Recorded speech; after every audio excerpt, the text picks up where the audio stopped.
All right, we'll just start on this end with Mr. Jenkins, and we'll just start. Some of these things most of you already outlined earlier, but what are some specific talents or experiences that you bring to the table that will help qualify you to be the best sheriff from Fayette County? Okay, well, I mentioned in my speech about my promotions. It should be. I mentioned when I did my speech that I'd been hired in the police department in 1988, worked my way up to sergeant, which is basically a shift supervisor, and then lieutenant with the second command of the department. In that capacity, I served as second command of the chief. But what really I think prepared me for this challenge was when I was promoted commander of the drug task force. When that unit was started up in 2000, they hired 4 guys to work there for Fayette, Lamar, and Jenkins County, and said, "This is your office." We go in the office, and there's not even a chair to sit in. They hired a bunch of guys to work, but we didn't have anything but a shed, really, basically, to work out of. So we had to scrounge around. So that's why I was saying I learned how to do this from the ground up. We had to find furniture, we had to find pencils, paper, we had to find everything we needed to work with. And as we did that, we began to coalesce as a unit, because we're getting to know each other, we're learning each other, how each other work, each other's personalities and things like that. So we learned to work together. And as that unit grew, we started being involved with other agencies, local agencies, the sheriff's departments through the 3 counties, the local police departments. When things got really hairy, or the drug cases got really involved, we would bring in the state and sometimes even federal people to help us work. So I learned what it took to put an agency together from the ground floor up, if you can look at it that way. And I tried to bring some of that with me, that experience with me to the police department. When I got appointed chief, I had all these ideas, the things I wanted to do. But I thought, I'm going to sit back and look and see why things are the way they are. There may be a logical reason why some things get done the way they do, and it might be best just to wait and see and look at those things. So I took the patient attitude towards my position as chief. I came in, I saw why some things I did change, some things I didn't. Once I got there, I understood why they were being done the way they were, and there was no reason to change them. Changing just for the sake of change is not always good. And I've always worked under the premise that if we've got a goal, if I set a goal for my department, and I say, guys, we're going to accomplish this task here, and this is the plan I have to get us there. If one of my guys comes and he says, "Chief, I like that plan, I like where we're going with it, but I think that we do it this way," and he shows me a better way to do it, it doesn't matter to Danny that it's somebody else's idea. I just want to get the job done for people with Fayette. I think I can bring that to the sheriff's department.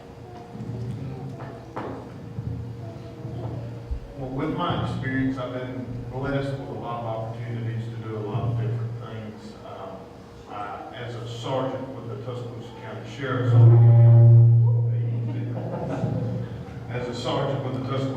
Sheriff's Office, I oversaw a lot of personnel, and with the call volume that we had in that county, it gave me the experiences to see numerous types of different crimes that are committed on a daily basis.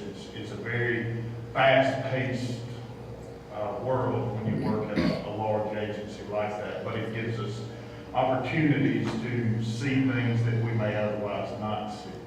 Running shifts of 10 to 15 deputies and making sure that everything that they do is done properly, and making sure that every victim or community member that they come in contact is taken care of is one of my responsibilities that I had, and I took it very seriously, and we worked together really well. Also, being a sergeant at the jail, where we talked already tonight about the new jail being built here, and having the experiences of running a jail that housed over 500 inmates, gives me a unique perspective into how to make sure that this jail runs properly here and does the most for our community.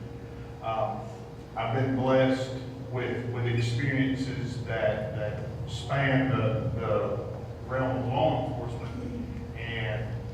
those opportunities and the folks that I've been blessed to work with, it's helped me out tremendously. I plan on bringing those experiences that I've had here to do the best job possible for everybody in this community, no matter where you live or who you know. We're going to be here for you.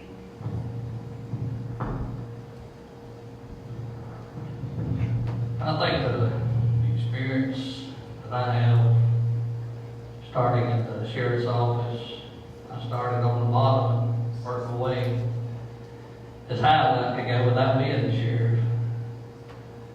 I think a lot of people don't realize the responsibility of the sheriff. Not putting on a badge and running around with a gun. It's all responsibility that goes along with that. You've got to be a people person. You've got to be able to listen to people. And I think with the experience I have is, well, being over night shift supervisor, being able to run the jail on a day-to-day basis, you've got a lot of responsibility to get prisoners to court, getting them there on time, certain days, you gotta go to prison, pick up prisoners. That just, all the schooling in the world is nothing like on the job training. I think my experience is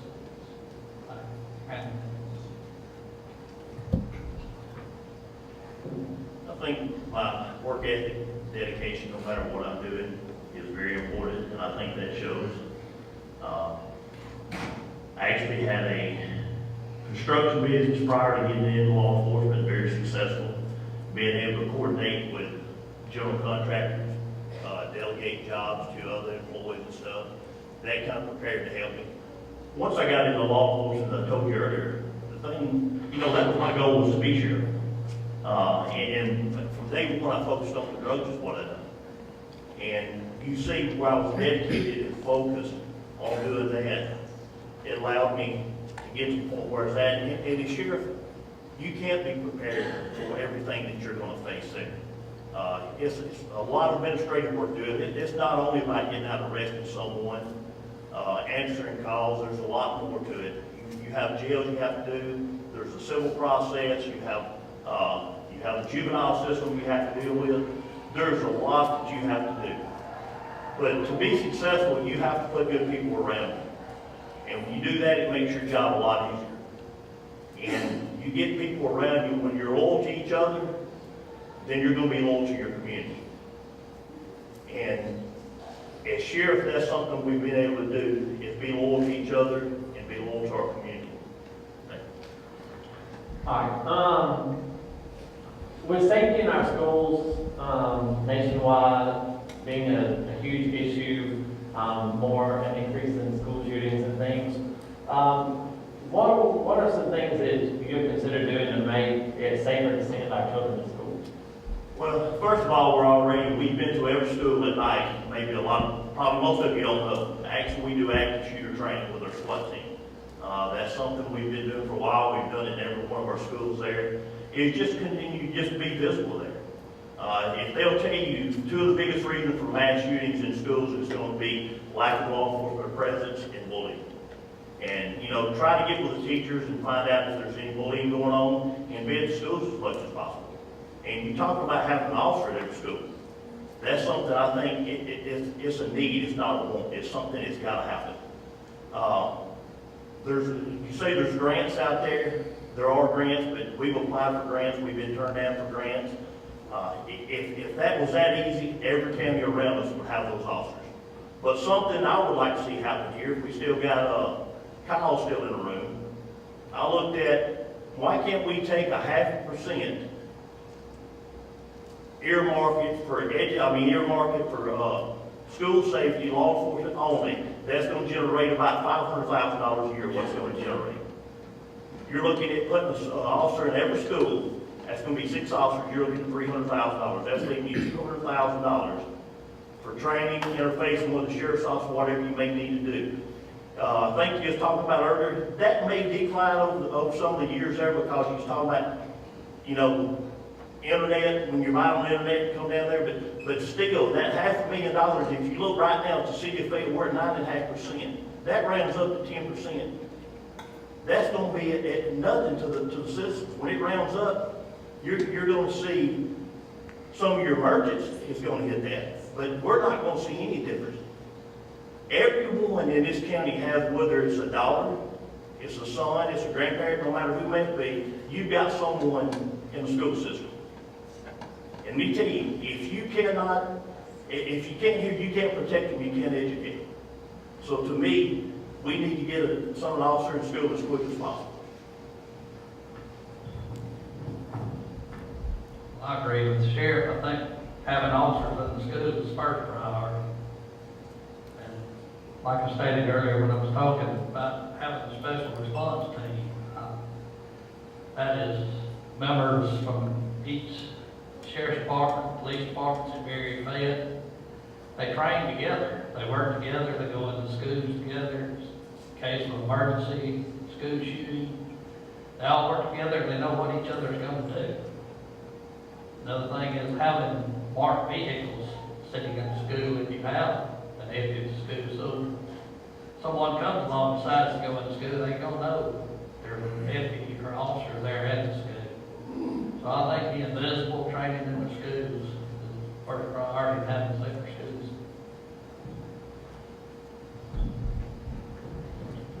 Like I said, school shootings aren't something that's new. It's been going on for quite some time. And the thing is we have to have someone in our schools. It's not something that we can talk about and then forget about. That's something that must happen.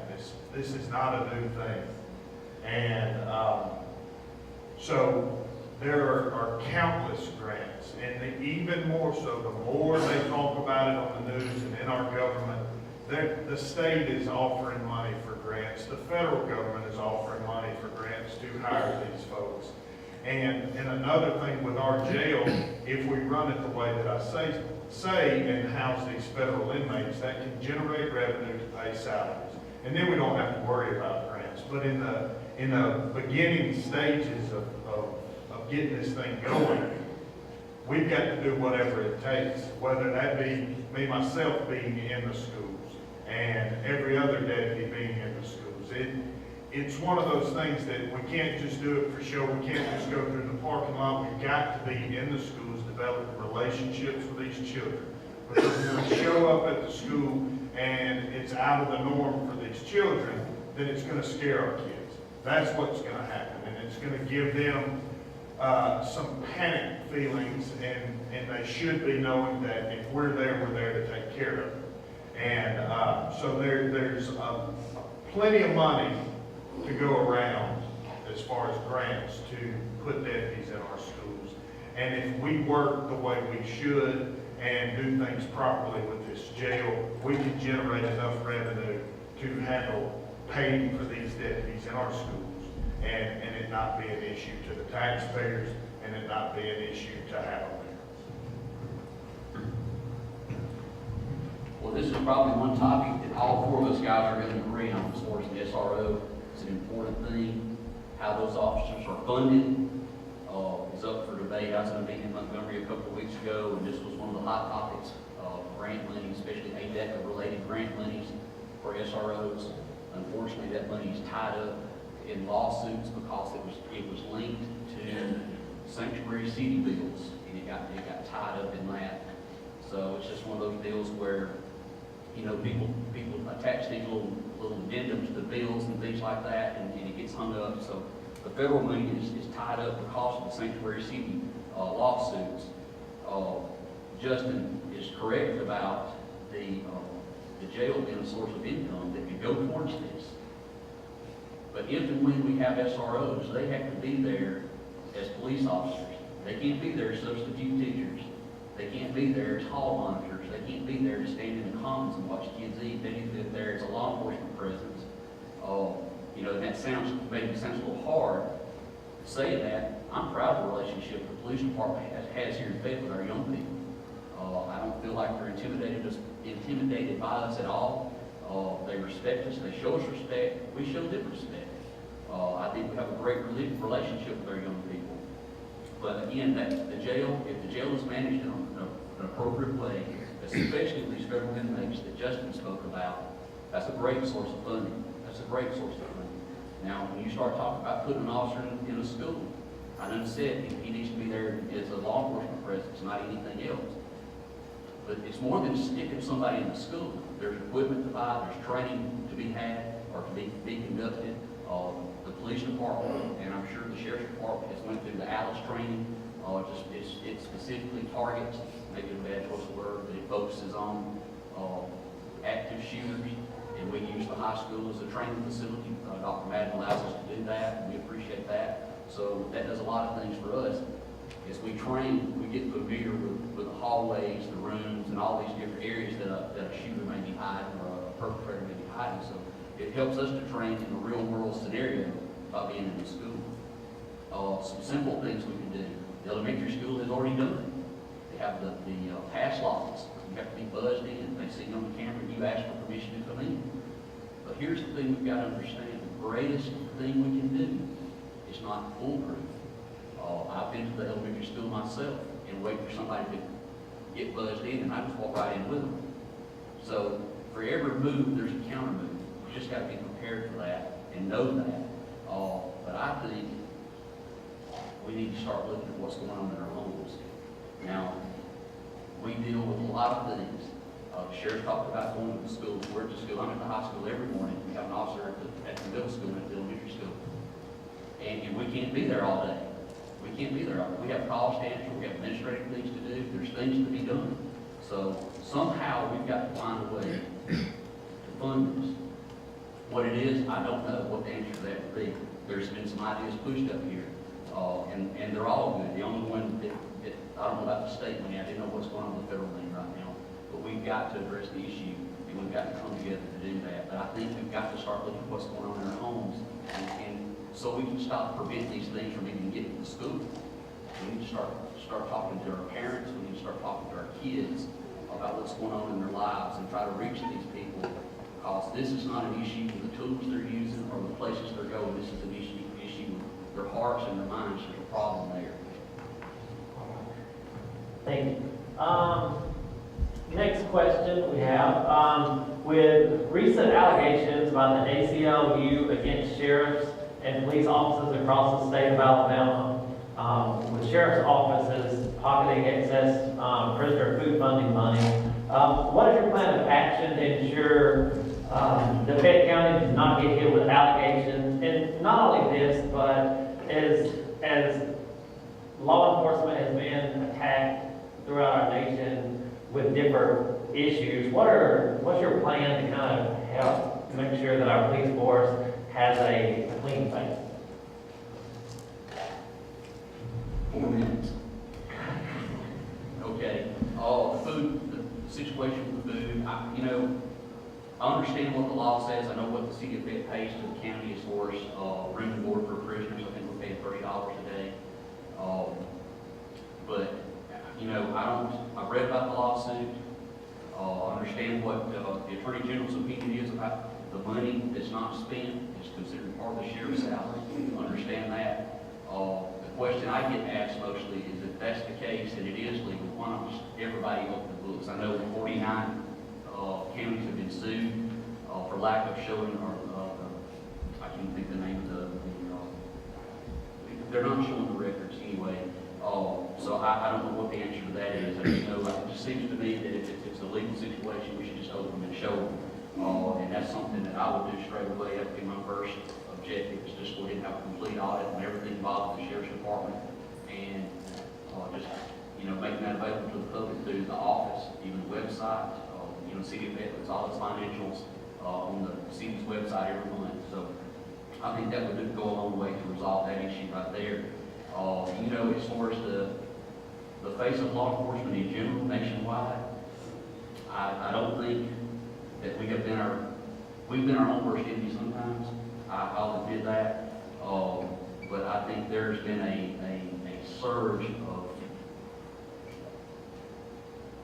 there's been an effort, I believe, to undermine law enforcement in this country by our media. They are quick to point out any little thing. That's one reason we implemented the body camera department a few years ago.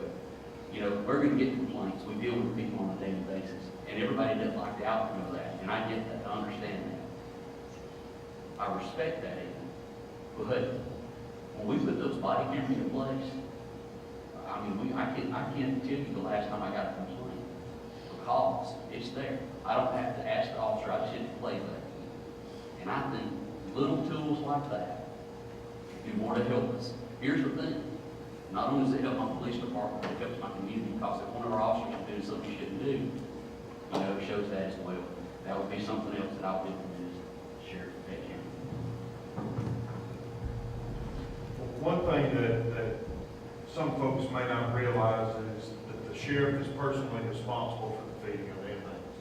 And the thing is when we talk about this food money, and it's been in the papers countless times, the thing is no matter what, when that money comes back in, it's taxpayer dollars. So if I'm paying $10,000 a month for feeding of the inmates, and then I get a return from the state for $15,000, well, that extra $5,000, I don't care what the law says, that's taxpayers' money. And so that money needs to be accounted for, and the people need to see it. So the simplest way to do that would be to put it in a fund within the department that's easily visible for the community to see what's going on with their money. Because when that refund comes in and I've spent money wisely, well, that money needs to be accounted for. When we talk about the relationship with law enforcement in our communities, the biggest thing is making sure that the community knows you care about them. That's a way to combat any of the negative behaviors. Now, you're not going to stop it all. There's going to be people that are going to be negative, and that's just the way the world is. But when you're out and you're involved with your communities and you show them the compassion that they're seeking, and show them that you actually care, and that their problem means something to you, and that they're important to you, that's what helps generate a good working relationship between yourself and the community. So when we have instances of people, you know, the black eye law enforcement, or whatever you want to call it, you know, I can't speak or do something for somebody in another state. What I can do is, if I'm elected sheriff here, is to ensure that we're a part of the community and not something separate. And we'll have that relationship, and everybody will know that we're here for you. That's our ultimate goal in the first place. When you get into law enforcement, you should be getting into it to help people and keep people safe, and that should be your driving force. And so being a part of the community is what's going to keep that to where everybody's happy with everybody. Now, it's not going to work that way forever, for sure. And there's going to be disagreements, but as long as you're honestly and earnestly showing folks that you care, you're going to have a lot better outcome.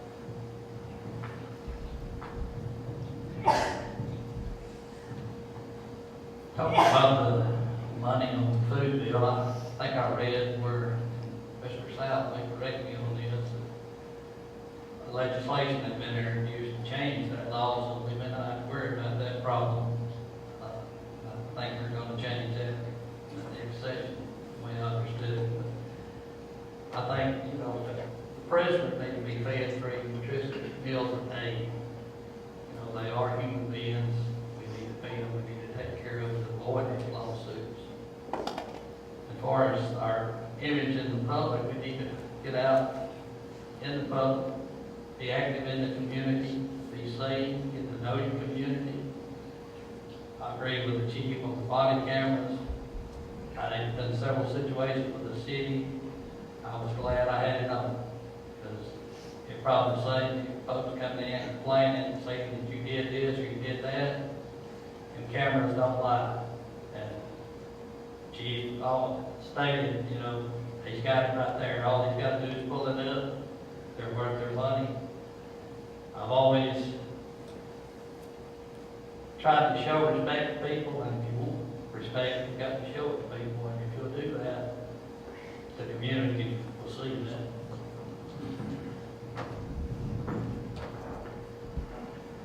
glad they brought the food bill up. Talking about some of the ones that's benefiting from the food bill, you look at some of the counties, they talk about people making this excess money, are gonna be looking at jails that are 500+ jails that are in large municipalities, that house federal inmates, that house for municipalities. When Chief said something about that getting $30 a day, I don't get $30 a day. County Commission gets 20, I get $10 a day of that. Also what happens is, through the state, I get $1.75 a day to feed inmates. That's 58 cents per meal. A lot of these larger jails have big walk-in coolers where people would donate food. They'll have truck wrecks or something happen, they can store that in there so they don't have to use the money that's allocated to them.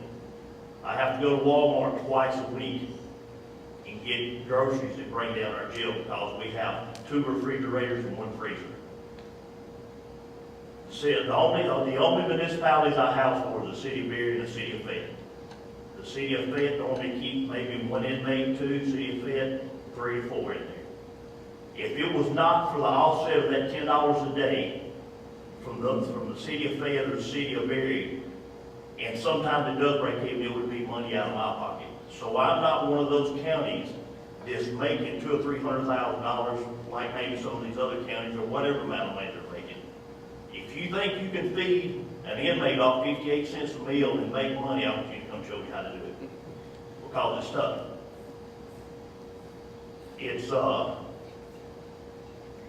It's hard to do it. It's hard to do it.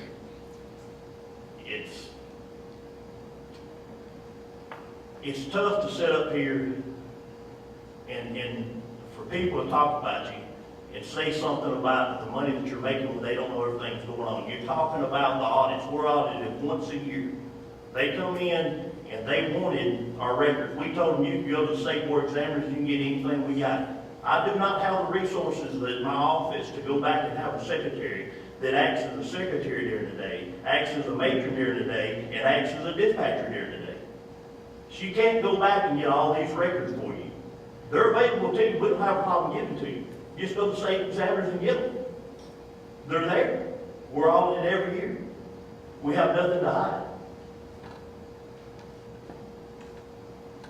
Anyone that ever wants to come down to any meal, breakfast, lunch, or supper, and eat with us, you're welcome to show up and eat. You'll see what we eat. Anytime. You don't have to call me. You show up and tell them you want to eat with us, you're welcome to eat. Talking about the community. I think what we're doing, you go to the community, if you ever look at any football game, basketball games, any kind of events going on, you see the sheriff's office there. We're in the schools.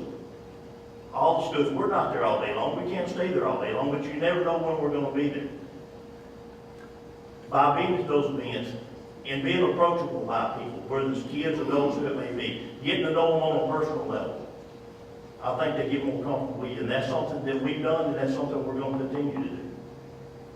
Thank you. All right. And one last, just quick question that someone asked. Do you plan on lowering or changing the price of the permits? That's something that has to be done through legislation. That's nothing to do with me on the price. That was in place when I took office, and that's something that has to be done through legislation.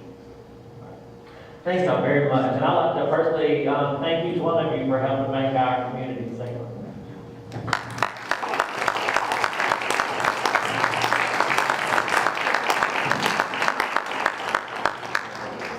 While these gentlemen are up there, moving off the stage as the candidates for superintendent, if they would get ready for questions.